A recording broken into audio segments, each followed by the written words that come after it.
समय पहले एक गांव में चंद्रैया और शकुंतला नामक पति पत्नी रहते थे। वो दोनों लालची स्वभाव के थे। चंद्रैया बहुत सारे भैंसों को पालते उनका दूध उस गांव वासियों को बेचता था। उस सारे गांव में सिर्फ चंद्रैया दूध बेचता था और वो दूध में बहुत सारा पानी मिलाकर बेचता था। इतना ही नहीं, वो कम से कम उन भैंसों के बच्चों को भी पीने के लिए दूध नहीं बचाता था। एक दिन जब चंद्रैया दूध लेके गांव को बेचने जाता है, चंद्रैया, तुम्हारे दूध में दिन प्रतिदिन पानी की मात्रा ज्यादा हो रहा है। तुम्हारे पास इतने भैंस होने के बावजूद तुम पानी क्यों मिला रहे हो? अगर तुम्हें पसंद है तो मुझसे दूध लो, वरना नहीं। मैं यही दूध किसी और को भी दे सकता हूँ। ऐसे गुस्से से बात करके वहाँ से चला जाता है। उस सारे गांव में सिर्फ चंद्रैया ही दूध बेचने के कारण वो जैसे भी दूध दे, सभी चुपचाप उसी से लेते थे।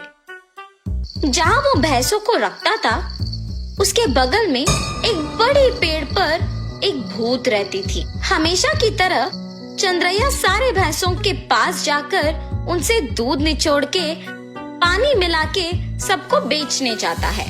हर रोज ये लालच के कारण इतना दूध निचोड़ता है कि हमारे खुद के बच्चों को पिलाने के लिए कुछ नहीं है। इतना ही नहीं, हम हर रोज देखते हैं कि वो दूध में पानी मिलाता है। हम बचपन से उसी के पास बड़े हुए हैं, इसलिए हम कुछ नहीं कर पा रहे हैं, लेकिन हमें उसे एक सबक सिखाना ही होगा।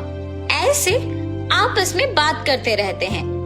जब वहाँ की भूत उनकी बातें सुनकर सोचती है, हर रोज इन भैंसों की दुखी बातें मैं नहीं सुन पा रही हूँ, और इतना ही नहीं, इस आदमी के दूध में पानी मिलाने के कारण गांव वाले भी दुखी हो रहे हैं।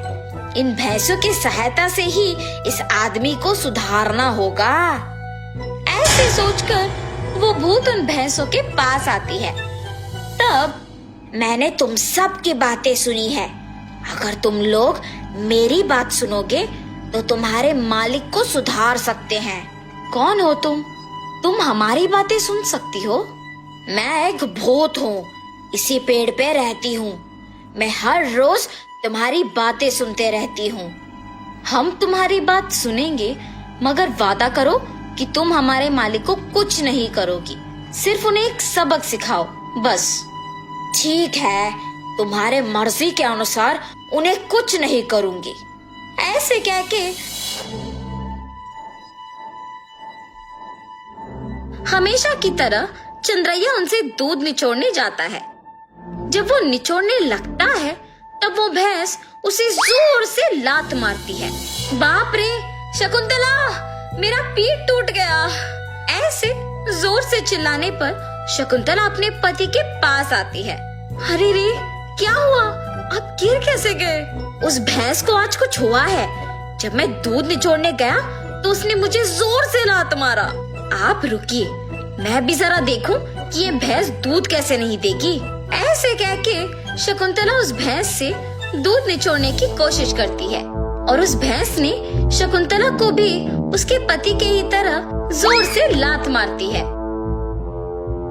तुरंत उनके बच्चे ही सारे दूध पी जाना देख पति पत्नी कुछ नहीं कर पाते हैं, सिवाय उनको देखना। अरे रे, सारा दूध सिर्फ ये बच्चे पी रहे हैं, कुछ तो कीजिए। आज के लिए हम कुछ नहीं कर सकते हैं, शाम को वापस आएंगे दूध निचोड़ने। ये फैसला करके वहाँ से चले जाते हैं। शाम को जब दोनों वापस दूध निचोड़ने जाते हैं, तो सुबह की ही तरह वो भैंस उन दोनों को लात मारती है। ये देख पति पत्नी दोनों डर के मारे घर चले जाते हैं। ऐसे कुछ दिनों तक भैंस उन्हें दूध निचोड़ने नहीं देती है और सारा दूध सिर्फ अपने बच्चों को पिलाती है। सुनिए, कम से कम हमारे उपयोग के लिए तो दूध निचोड़ के आइए ना।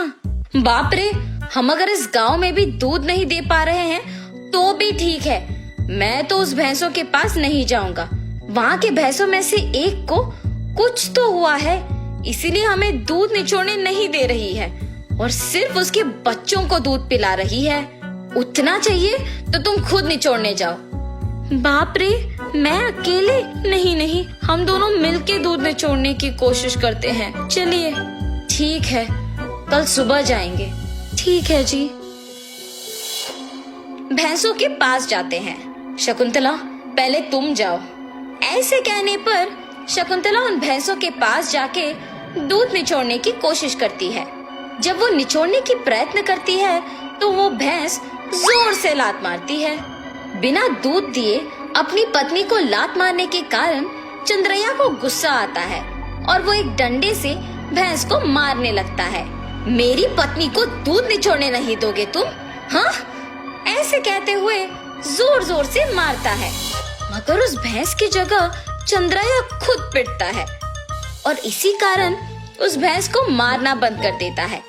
लेकिन उसके बाद भी उसको और उसकी बीवी को डंडे से मार पड़ते ही रहते हैं। हम आइंदा कभी भी दूध निचोड़ने नहीं आएंगे, हमें मत मारो। अरे हिम्मत है तो ऐसे दिखे बिना नहीं, सामने आके मारो हमें। ऐसे कहने पर वो भैंस अचानक एक भूत के रूप में बदल जाती है। मैं ही तुम लोगों को मार रही थी। सिर्फ कुछ दिन दूध ना ले पाने के कारण और घर पे दूध ना होने के कारण गुस्सा होके तुम इस भैंस को मारने चले आए, तो फिर कुछ सालों से जो तुम सारे दूध को उनके बच्चों के लिए बचाए बिना ही ले जाके बेचने पर इन भैंसों को कितना बुरा लग रहा होगा। हाँ, आज से अगर कभी भी तुमने दूध में पानी मिलाया या फिर भैंसों के बच्चों के लिए दूध न बचाया तो मैं तुम्हें नहीं छोड़ूंगी। मैं यही रह के तुम पे नजर रखूंगी। हाँ, हमें माफ कर दो, आज से हम ये कभी नहीं दोहराएंगे। ऐसे कहने पर वो भूत वहाँ से गायब हो जाती है। तब से उस भूत के डर से चंद्रैया और शकुंतला भैंसों के बच्चों के लिए कुछ दूध को बचा के बाकी को निचोड़ के उसमें पानी मिलाना बंद करके बेचते हैं। भैंस भी उनके मालिक के सुधारने के पीछे उस भूत के ही हाथ रहने का सच जान के बहुत खुश होते हैं। गांव वाले सारे चंद्रैया को अच्छा गुणवत्ता वाले दूध देते हुए देख खुश होते हैं कि उसमें बदलाव भी आया है।